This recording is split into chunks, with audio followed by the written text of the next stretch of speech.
Hi everyone, Jason here from Spiritualbabies.net. You've joined us for the Haftarah Halfhour. We're joined by Rabbi Joshua Neely again this week as he helps guide us through the Haftarah for the Torah portion of Emor, which is Ezekiel 44:15 through 31. So welcome back. It's great to have you here, Rabbi Neely. Good to be here. Good to see you. And it's not much of a story to this one this week. It's more like a list of instructions. Well, it fits as a very nice parallel, as the Torah portion of Emor is primarily focused on the laws of the Kohanim, the priests, Aaron and his sons, and then the generations that follow. It seems very fitting that the Haftarah also would be a very similar type of text. What's going to be more surprising, however, is not that it is a similar type of text, that it differs in some of its points, or at least it seems to differ. This caused a great deal of consternation among the sages of old. Chazal, the sages of the time of the Mishnah and Talmud, said that if it were not for the great work of Hananiah ben Hezekiah, who was a great sage, the book of Ezekiel may not have made it into the Bible, because there are so many things in it that seem to contradict the forms of the sacrifices, the way that the Kohanim behave and work, that seem to contradict the Torah itself, that it would almost seem like Ezekiel was coming from a different source. That is to say, it wasn't coming from God. But Hananiah ben Hezekiah went up into the attic, they say, and he sat and worked diligently until he could reconcile all of the apparent contradictions, in order that we would understand that Ezekiel truly does come from the same source, even if it doesn't seem so obvious when we first read it. I'm kind of getting the impression that, all right, so a few weeks ago I watched a class that you did when you were talking about clean and unclean animals, and specifically you mentioned rabbits and turkeys. Yes. And that we get the impression that the rabbit is unclean, not because the Torah says it's unclean explicitly, but because the medieval communities that were in Europe saw a rabbit and recognized it from the Torah, but it wasn't necessarily the animal that it was talking about, and there was some mix-up in communication. Well, the rabbit would be unclean whether it was appropriately labeled or not, as the arnav, or arnevet from the Torah, or the shafan, depending upon which translation you're using.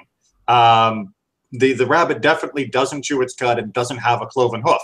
So that by itself would disqualify it. But you're right. Sometimes understanding of the terms can be very, very hard. But we read the word rabbit in the text, or hare in the text, when that's not the animal that it was written about. Correct. If you were to go back to the days of Moses, and may we invent time travel soon, so we can. And you were to ask Moses to take you to the zoo and point out the different animals and tell you what they're called according to his day and age. When he got to Shafan, he would not be pointing at something that had big ears and a fluffy tail. So is it safe to, or fair to assume that the same thing's happening with Ezekiel here, that his surroundings and his environment caused slight changes in the way he wrote compared to the previous Torah? Certainly that's part of it. I mean, his style is much more esoteric than the Torah. The Torah, in almost all places, reads very straightforwardly. It's still poetic and with striking prose, rather, but it isn't convoluted in most of its sentences. Ezekiel, on the other hand, he definitely writes with a style that is not quite as straightforward. But the bigger distinctions between his writings and the writings of the Torah are less to do with vocabulary or style, but with just actual practice of who the Kohanim can marry or not marry. He seems to have a stricter standard of how certain sacrifices are performed, or are not even mentioned at all as being performed, or things that are being asked to be done that we have no record of being done in the Torah. So it would be nice if we could simply explain the distinctions on vocabulary or style, but I think we know enough Hebrew, clearly. We may get caught up on what a shafan is, but I think we know pretty well what a sacrifice is. That word is frequent enough that we are clear on its meaning. That the distinctions between Ezekiel and Torah are pretty striking. One of the biggest explanations is the idea that what Ezekiel is describing is the messianic restoration of the temple. That he wasn't talking about the second temple, which was built after his day, but that he is describing the goings-ons of a third temple. And that we have much less certainty will be run in an identical fashion to the way the first two temples were run. And so we have a little more leeway to say that his prophecies may be absolutely literal, but they're for a time in the future that Mashiach will explain why they fit with the rest of Torah. Or it may be that they are not absolutely literal, and we'll have to wait and see how they get applied. All right, so I think we'll start going through them. And what I might do is it's naturally broken into 4 parts there. I may just read through the first one, and where that differs, maybe you can just buzz in. Let's go for it. So Ezekiel 44:15 through 31 starts. But the Levitical priests descended from Zadok, who maintained the service of my sanctuary when the people of Israel went astray from me. They shall approach me to minister to me. They shall stand before me to offer me fat and blood, declares Lord God. They alone may enter my sanctuary, and they alone may approach my table to minister to me, and they shall keep my charge. Beep. Okay, so first of all, and this is maybe not that surprising, he has declared that only the Zadokite clan of the Kohanim are going to be involved in the actual temple activities. So definitely nothing in the Torah about restricting it to one particular descendant of Aaron. And so that is a little striking. But he's giving good reason for it, which is that the Zadokite clan always maintained a better level of both purity and adherence, and therefore they have earned the right to be the primary caretakers of the temple. This is the same Zadok that appears with Nathan? Yes, exactly.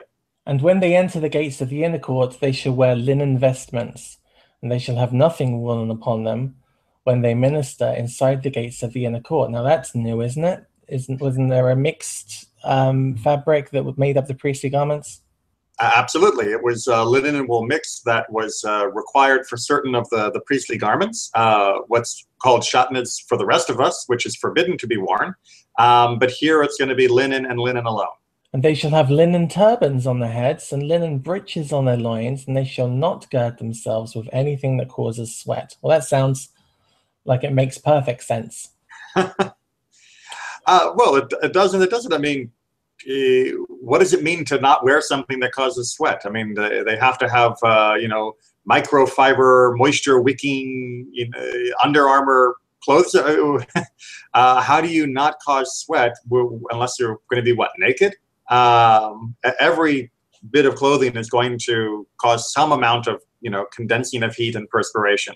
And many of the commentators say that it's not necessarily they will gird themselves with things that don't cause sweat, but that they will gird themselves they will not gird themselves in places that do sweat, meaning that the way the belts will be wrapped and held together on their clothing won't be under the arms or down in the groin area where the heat tends to condense and cause greater sweating. When they go out to the outer court where the people are, is that is it like there's a court where Gentiles can go and then there's an extra part where Gentiles can't go to? Is the outer court the place where the Gentiles can stand?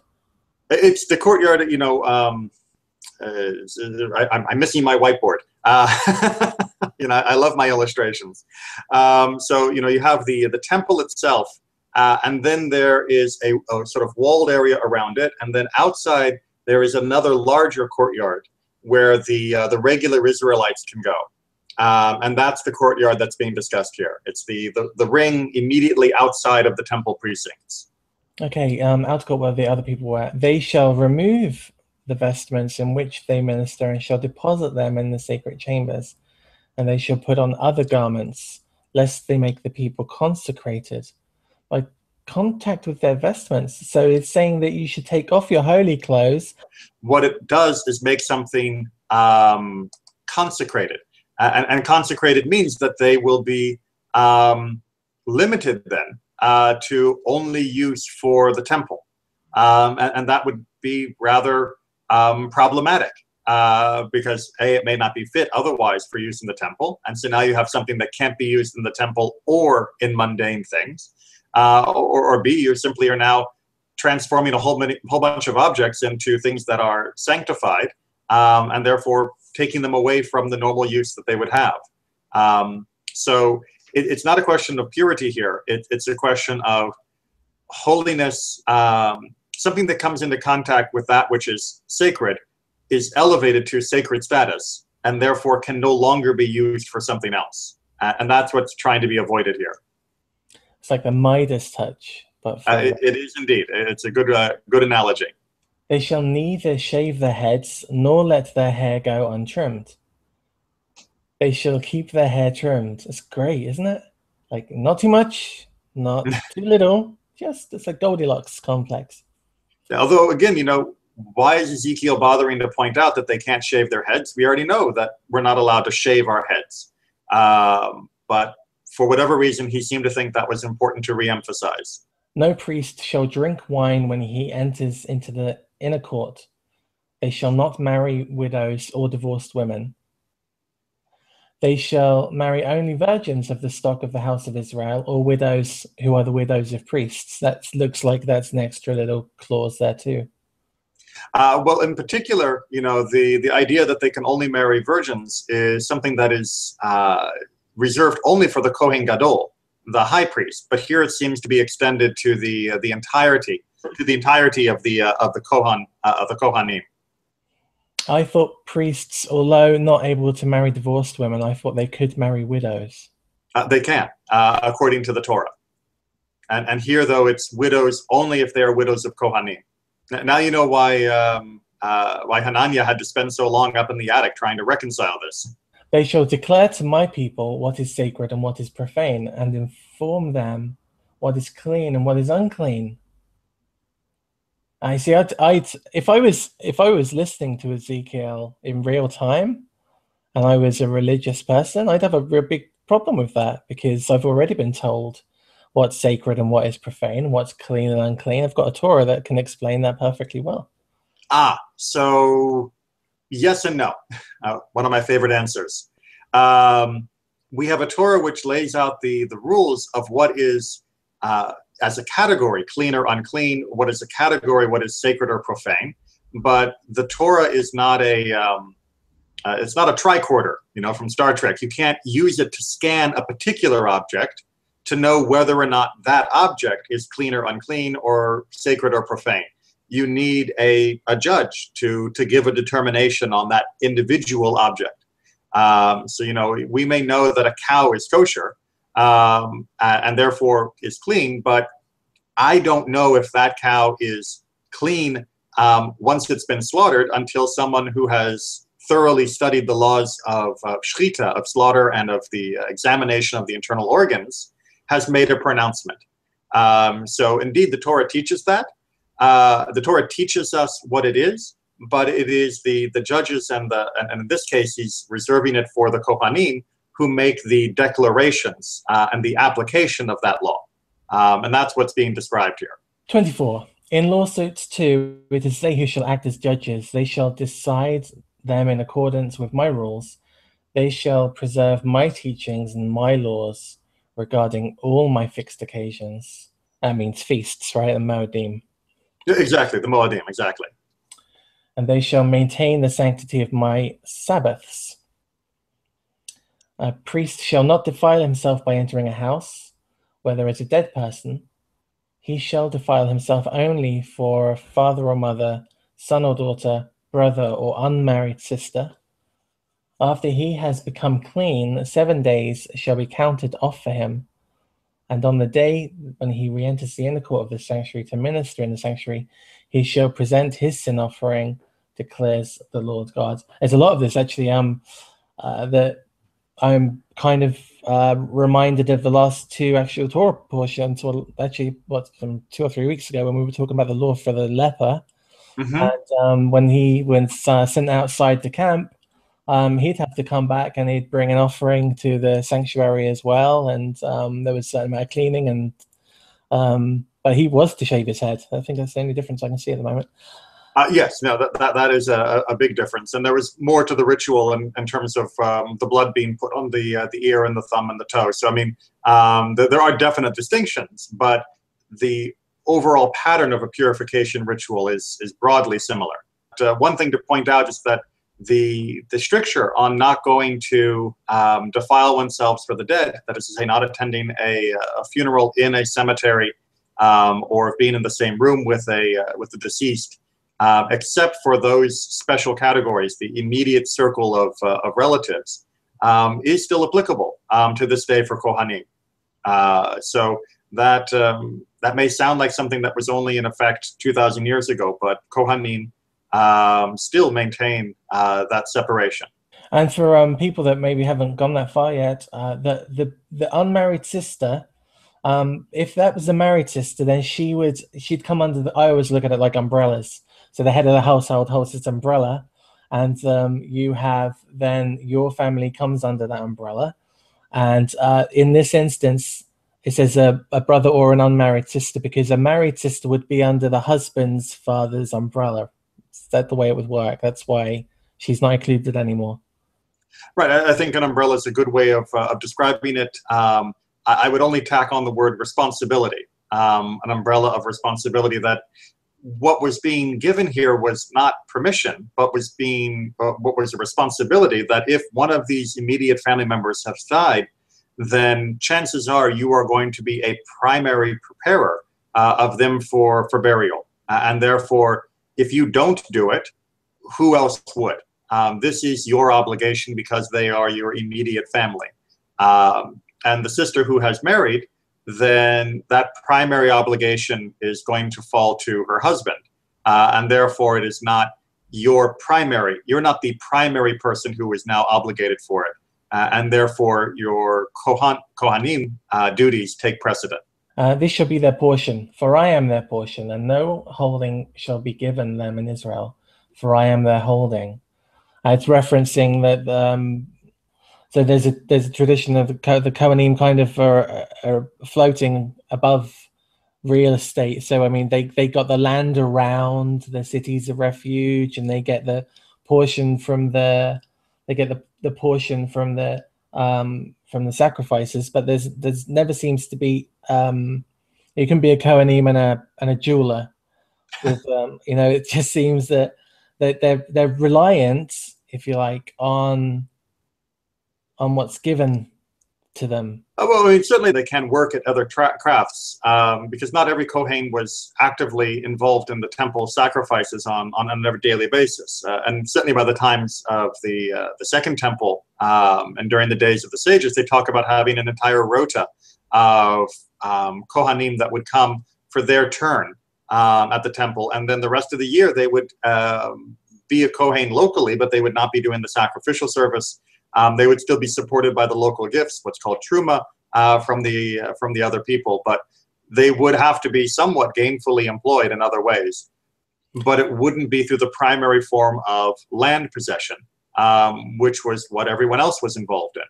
And this really did have a good effect, not 100% effective, but it was a big difference from many other religious groups, that by keeping the Kohanim from being personal and primary landowners, it did definitely dampen corruption. It didn't prevent it completely, and there are numerous stories of the Kohanim being corrupt and of taking advantage of their positions and of great rivalry among the Kohanim. But it did help, and you never ended up with For example, like you found in medieval Europe, where you had monasteries and churches owning huge quantities of land. And I believe even to this day, throughout much of Europe, the churches are very well-to-do landowners in many countries. I think in the UK, the church is the it's the second largest land ownership, outside of national parks and government buildings and things. And that sounds about right. The meal offerings, sin offerings, and guilt offerings shall be consumed by them. Everything prescribed in Israel shall be theirs. All of the choice of first fruits of every kind and all the gifts of every kind of all your contributions shall go to the priests. You shall further give the first of the yield of your baking to the priest, that a blessing may rest upon your home. You know, I think that might be the first time I've read. It sounds quite modern. You know, I know that the idea of blessings through actions, like reading a certain Torah portion, making Aliyah, reading a certain Torah portion might be considered a blessing. But that kind of feels like that to me. And I haven't read that very often in the Tanakh, that you will receive that kind of very visceral blessing by doing that kind of... Exactly. A tit for tat type blessing is a rare statement, really anywhere in the Tanakh, not just in the Torah. And really what's being described here is the follow-up from verse 28, that if the Kohanim have no other inheritance except for God, then what is their due? What are they? How are they going to live? And so verses 29 and 30 are explaining that they may have no inheritance, but they do have certain expectations, certain rights and privileges that come from the rest of the people of Israel. And the end of verse 30 is trying to remind the people to make good on what they offer. And especially when it comes to the making of the dough, the challah, it's easy to imagine why someone would not want to remove that extra bit off of every loaf they make and go give it to the priest. It adds up over time, and you're hungry. And after all, why should I give it to him? He hasn't done anything for me lately. And, it's likely that I'd be giving it to the local Kohen that lives next door to me rather than taking it all the way to Jerusalem. So, why should I do this? And so a little bit more emphasis that this is to bring a blessing to you, not just because it's due to him.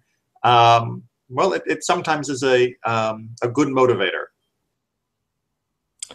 And it finishes, priests shall not eat anything, whether bird or animal, that died or was torn by beasts. Now, I thought there was a prohibition against any Israelite eating anything that was found dead or was torn by beasts. Yes, verse 31 applies to all of us all the time. What the Talmud says is this last line is directed at the Kohanim in particular as a re-emphasis, because during the temple services, there were certain offerings where you would basically slit, like nip off with your finger the head of a bird for certain offerings. And that was permitted for the offerings, but this is reminding them that's not permitted for lunch. That just because you get used to slaughtering birds in a certain way that is fine for the altar, don't think that that's how you should slaughter birds for just your regular meals. And verse 31 is there to remind them that those laws still apply outside of the sacrificial system. Do you have anything to add? I do think that the sages were absolutely right for making sure that we could keep Ezekiel, because despite the difficulty, his teachings are very inspiring and very beautiful for our people. So if people are having trouble with Ezekiel and reading it on their own, don't give up. It's not something that comes easy. And if someone thinks it is easy and they know how Ezekiel works and they can explain it all to you, don't take that bet. one of the things to remember about reading any of the prophets is that the prophets speak in their visions. And that means that we are interpreting a vision which is already an interpretation of the experience the prophet had. And that makes it very, very hard. Sometimes we're lucky. We get very straightforward sentences that are their explanation of the vision, but sometimes all we get is the vision itself. And we need to be very humble and approach it carefully and say, it seems to be, to me and through reason and our traditional interpretations, that this is likely what the prophet is trying to say. But it's a reason why we don't determine halakha, what we call halakha l'maaseh, the practical halakha of day-to-day Jewish living, of application of Jewish law, from the book of the prophets. We determine that only from the Torah, because there is a distinction of the clarity with which the two different works are written. So there we are, everyone. That was this week's show. I hope you enjoyed it. I know I did. I want to thank you, Rabbi Neely, for joining us again this week. Oh, thank you, Jason, for hosting. And we'll see you all again very soon. Don't forget, stick around to the end of the show. You can find out what we're reading next week. And subscribe to the channel, like this video, tell your friends, and we'll see you all again very soon. Bye-bye.